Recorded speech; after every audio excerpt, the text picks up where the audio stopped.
Hey, bon matin. Finalement, hier, c'était le premier cours de la cohorte de Fondation en connexion pour chiots. C'est un cours semi-privé. Finalement, j'ai trouvé, j'ai trouvé deux chiots, puis ça donne super bien, ces deux labradors. Puis, c'est vraiment dur parce que on fait ça dans une boutique.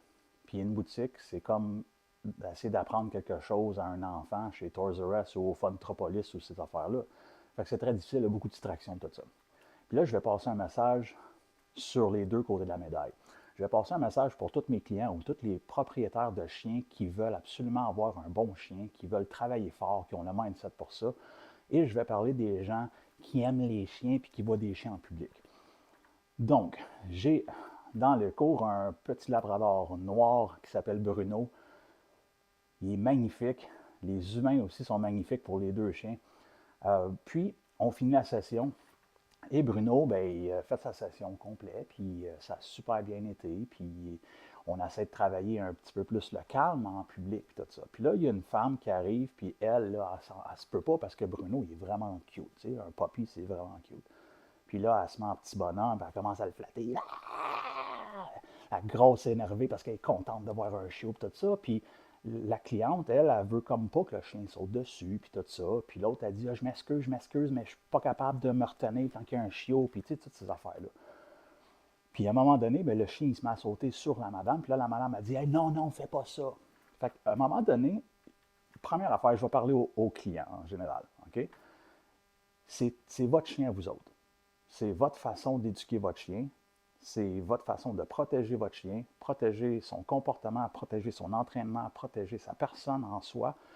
Parce qu'une mauvaise situation peut être imprégnée dans le chien. OK?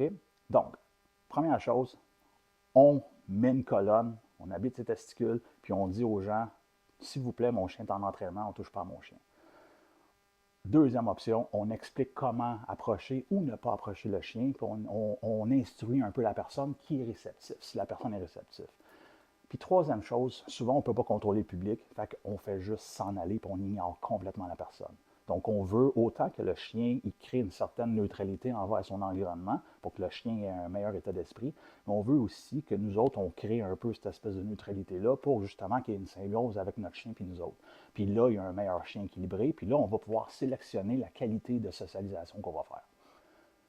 Les gens qui capotent sur les chiens puis qui sentent le besoin de réellement flatter le chien, c'est plate à dire, là, mais mêlez-vous de vos affaires. V'là 10-15 ans, les gens se mêlaient de leurs affaires avec les chiens. Tout le monde aimait les chiens pareil, mais les gens faisaient comme ah, il est vraiment beau votre chien, madame, puis ils continuaient. Il n'y avait pas le côté égoïste de toujours vouloir flatter un chien. Je comprends que ça nous fait du bien d'avoir un chien, je comprends que c'est cute, je comprends que ça nous fait du bien, etc.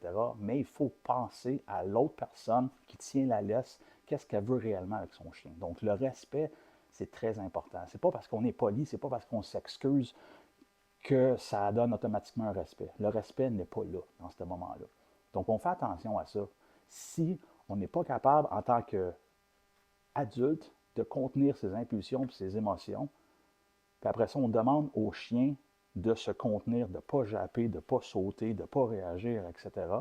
Commencez donc par vous contrôler vous autres-mêmes. Dites à la personne hey madame, il est vraiment beau votre chien. Puis laissez les gens travailler leur chien, laissez les gens avoir le chien qu'ils aimeraient.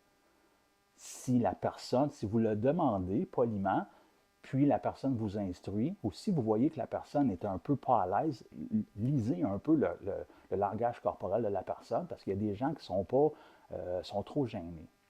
À ces gens-là, je demanderais de quitter la place, quitter la situation, parce que vous n'aidez pas votre chien en forçant votre chien à cette socialisation-là. C'est pas fair à demander à un chiot de s'asseoir ou de rester calme quand que l'adulte qui n'est pas capable de se contrôler, elle veut absolument flatter votre chien. Donc, c'est pas fair. Donc, on se bâtit une colonne, on instruit, on dit non ou on s'en va. Puis, du côté des passionnés des chiens, puis que ça leur fait du bien, mais sacrée patience aux chiens. Parce que l'objectif, c'est d'avoir une bonne société. Je sais que ça nous fait du bien, mais c'est de voir le langage corporel du chien, puis c'est pas à vous autres d'éduquer le chien d'un autre. C'est pas à vous autres de juger la façon que les autres éduquent. C'est pas de vos maudites affaires. Pense à ça.